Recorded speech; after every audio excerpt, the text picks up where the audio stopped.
Hello বাচ্চারা, good morning.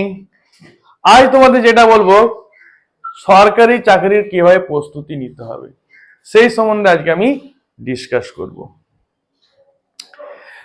দেখো, প্রথমে কি করতে হবে, প্রথমে তোমাকে যে পরীক্ষাটাই বসছো তার টোটাল সিলেবাসটা প্রথম জানতে হবে। যেমন সামনে পিএসসি ফর্ম ফিল আপ চলছে, তো দেখবে পিএসসি ফর্ম ফিল আপের পরে লাস্ট ডেট, এক্সাম ডেট অনেক কিছু দেওয়া থাকে। তারপরে নিচে দেওয়া থাকে তোমার হচ্ছে সিলেবাস, মোটামুটি সিলেবাসটা কি আছে, ম্যাথসে কি আছে, ইংলিশে কি আছে, জেনারেল স্টাডিতে কি আছে, সেগুলো কিন্তু টোটাল সিলেবাসটা মোটামুটি দেয়া থাকে। এরপরে আমার কি না, এরপর বাজার থেকে আমি ওই এমসিকিউ রিলেটেড কিন্তু বই কিন্তু কিনবো না, কারণ আমি গোটা এমসিকিউ পড়ে আমি পরীক্ষা দিতে গেলাম, তাতে কিন্তু লাভ নেই। প্রথম হচ্ছে কি, ওই চ্যাপ্টারগুলোতে সাবজেক্টিভ করব। তার মানে কি, ভালো করে পড়বো আগে। ধরো হচ্ছে আজকে মোগল সাম্রাজ্য করব, তো মোগল সাম্রাজ্য প্রত্যেকটা জিনিস, প্রত্যেকটা রাজা সম্বন্ধে আমি পড়লাম, বাবর থেকে আরম্ভ করে প্রত্যেকটা রাজার সম্বন্ধে কিন্তু আমরা পড়লাম। পড়ে তারপরে তুমি এমসিকিউ করো, এইটা হচ্ছে পড়ার নিয়ম। ম্যাথসের ক্ষেত্রে সেম কনসেপ্ট থাকবে। প্রথমে ধরো সিলেবাসের নাম্বার সিস্টেম আছে, ডেসিমেল আছে, ফ্র্যাকশন আছে, সিম্পলিফিকেশন আছে, রেকারিং ডেসিমেল আছে, এইচ স্টেপ এলসিএম আছে, প্রত্যেকটা বেসিক কনসেপ্ট কি, সেই বেসিক কনসেপ্টটা প্রথম তোমাকে জানতে হবে। তারপর তুমি এমসিকিউ করো, ঠিক আছে? তো এইটা মোটামুটি তোমাকে 2-3 মাস এভাবে তোমাকে পড়তেই হবে, যেহেতু জুলাই এক্সাম, 2-3 মাস অবশ্যই এভাবে পড়তে হবে। নেক্সট স্টেপ কি, এবারে তোমাকে এমসিকিউ, তুমি কিছু এমসিকিউ করলে তারপরে বারবার তোমাকে এক্সাম দিতে হবে। এক্সাম দিয়ে তোমাকে ওই টাইমিং এর মধ্যে, অর্থাৎ 1 ঘন্টা যে টাইম পিরিয়ড দেওয়া আছে তার মধ্যে কিন্তু ওটা এক্সাম দিয়ে মানে তোমার টাইমের মধ্যে কোশ্চেন পেপারটা পুরোপুরি শেষ করতে হবে। টাইম ম্যানেজমেন্ট আছে খুব দরকার। তুমি অনেক কিছু জানো, বাট টাইমের মধ্যে করে দিয়ে আসতে পারলে না, তাতে কিছু লাভ নেই, ঠিক আছে? তো অতএব বারবার ধরো তোমাকে যে এক্সামটা বারবার তোমাকে দিতে হবে, বারবার দিতে হবে এক্সাম দিয়ে নিজেকে প্রতিষ্ঠিত করতে হবে। এবারে তোমাকে জানতে হবে, প্রত্যেকটা পরীক্ষাতে ম্যাক্সিমাম পরীক্ষা প্রিলিমিনারি থাকে, মেন থাকে, ঠিক আছে, বা এসএ থাকে। যেমন হচ্ছে পিএসসি তে ধরো কি কি আছে, প্রথমে তোমার হচ্ছে প্রিলিমিনারি থাকবে, তারপর হচ্ছে তোমাকে দুটো হচ্ছে এসএ লিখতে হবে, ইংলিশে আর বাংলায়, আর টাইপিং জানতে হবে। তো যে কোনো সরকারি চাকরি পরীক্ষা দেওয়ার আগে তুমি 6 মান্থ বা 1 ইয়ারের অবশ্যই একটা কম্পিউটার সার্টিফিকেট কোর্স কমপ্লিট করেছো, কম্পিউটার সার্টিফিকেট অবশ্যই তুমি নিজের কাছে রাখবে। কারণ ম্যাক্সিমাম পরীক্ষাতে যেগুলো আছে সেগুলোতে টাইপিং টেস্ট ম্যাক্সিমাম পরীক্ষাতেই আছে, যেমন এসএসসি তেও আছে, তোমার হচ্ছে পিএসসি তেও আছে, ঠিক আছে? তো প্রত্যেকটা পরীক্ষাতে কিন্তু টাইপিং টেস্ট আছে, তো সেদিকেও তোমাকে খানিকটা ধ্যান দিতে রাখতে হবে। হয়তো তুমি পাস করে গেলে কিন্তু টাইপিং এ যে আটকে গেলে তাহলে তো কোনো লাভ নেই না, আবার তোমাকে প্রথম থেকে আবার আসতে হবে, ফিরে প্রিলিমিনারি, তারপরে হচ্ছে তোমার হচ্ছে এসে লিখতে হবে, তারপরে আবার টাইপিং টেস্টে যেতে হবে।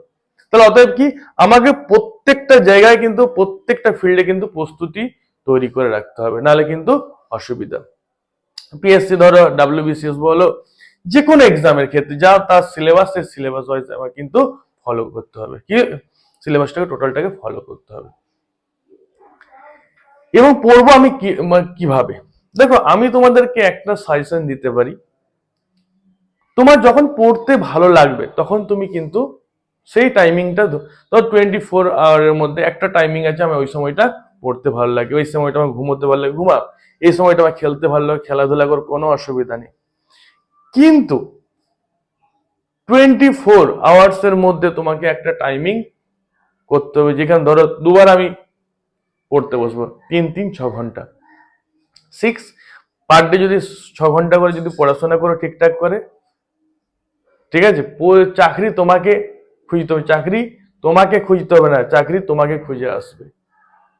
ওকে, তো আমি 3 ঘন্টা সময় নিয়ে নেব, যে 3 ঘন্টা, এই 3 ঘন্টা মানে কি, বই থাকবে, জলের বোতল থাকবে, আর দরজা লক থাকবে।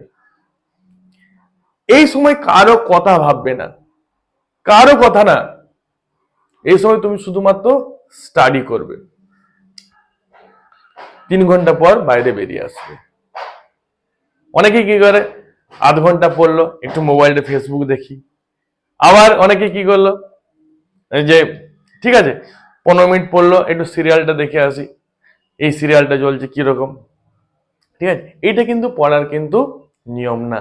যখন তুমি পড়বে একদম 3 ঘন্টা সময় একদম সাবজেক্টের পিছনে তুমি লেগে থাকবে, তারপর তুমি যা ইচ্ছে করো, কোনো অসুবিধা নেই। তাহলে অতএব পড়ার জন্য তোমাকে আমি সকালে বলবো পড়তে, রাত্রে বলবো পড়তে, দিনে, তোমার যেটা ভালো লাগে তুমি সেই সময়টা কিন্তু স্টাডি করবে। ওকে, আর এক্সট্রা করে মোটিভেশনাল শোনার কোনো তোমাদের দরকার নেই। ঠিক আছে, তুমি চাকরি না পেলে এমনিতেই বাড়ির আশেপাশে লোকজন বা তোমার বাড়ির নিজের লোক, ঠিক আছে, তোমাকে যা বলবে সেটা মোটিভেশনাল, তাতেই তোমার সমস্ত কিছু হবে। তোমার এক্সট্রা করে কোনো কিছু আমার জ্ঞান শোনার দরকারই নেই। ঠিক আছে, কিন্তু তোমাকে একটা কথা বলবো, যেটা যে জীবনে প্রতিষ্ঠিত হওয়ার জন্য, দেখো তোমরা সবাই এইচএস পাস করে গেছো, গ্রাজুয়েশন পাস করেছো, মাস্টার ডিগ্রি কেউ করে নিয়েছো, তো এরপরে তো কিছু তো লাইফে করতে হবে। তো অতএব সেক্ষেত্রে তোমাদের মেন যেটা আমি যেভাবে প্রথম থেকে যেটা বললাম, তো সেইভাবে তোমরা স্টাডি করো। যদি স্টাডি করো তাহলে সফলতা আসবেই।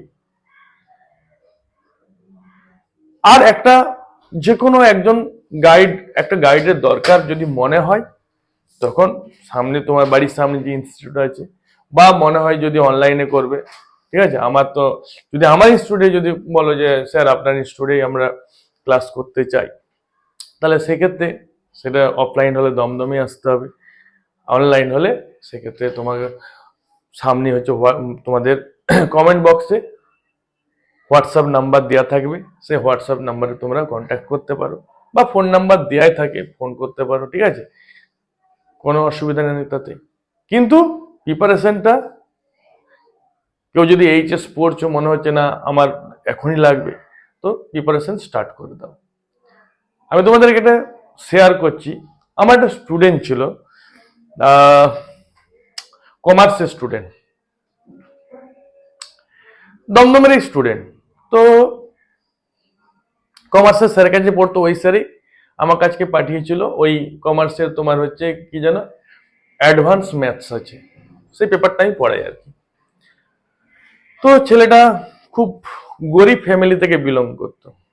তো স্যার এক ফার্স্ট ইয়ার হয়ে গেল, স্যার এরকম ব্যাপারটা, ফ্যামিলির অবস্থা তো খারাপ, তো আমি কি করব। তুমি এক কাজ করো, যে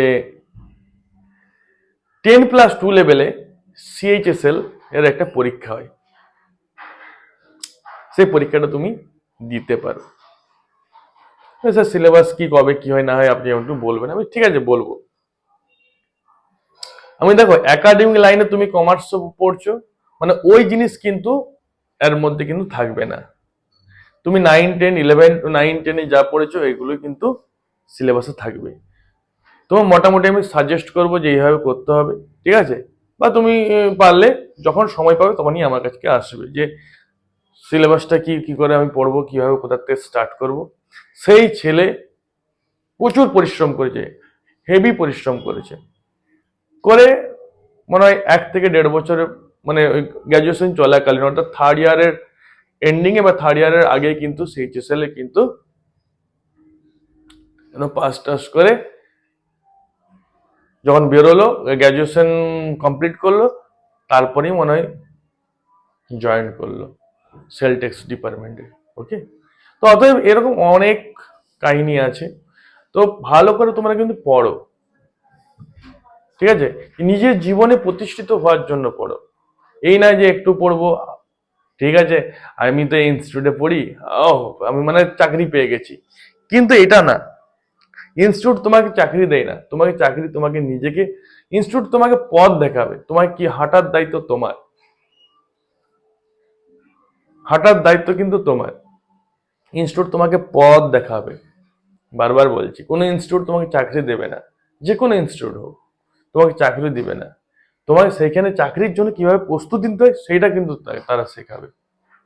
অতএব তোমার হচ্ছে 70% হচ্ছে সহযোগিতা থাকবে, আর ইনস্টিটিউট বা কোনো টিচারের 30% থাকে। আমি নিজে বলছি 30% থাকে, 70% তোমাকে। কারণ তুমি পরীক্ষা দেবে, তুমি কিভাবে প্রিলিমিনারি দিবে, তুমি হচ্ছে ধরো মেন দেবে, যে কোনো পরীক্ষায় বলো, তুমি নিজেই তো টোটালটা ফেস করবে।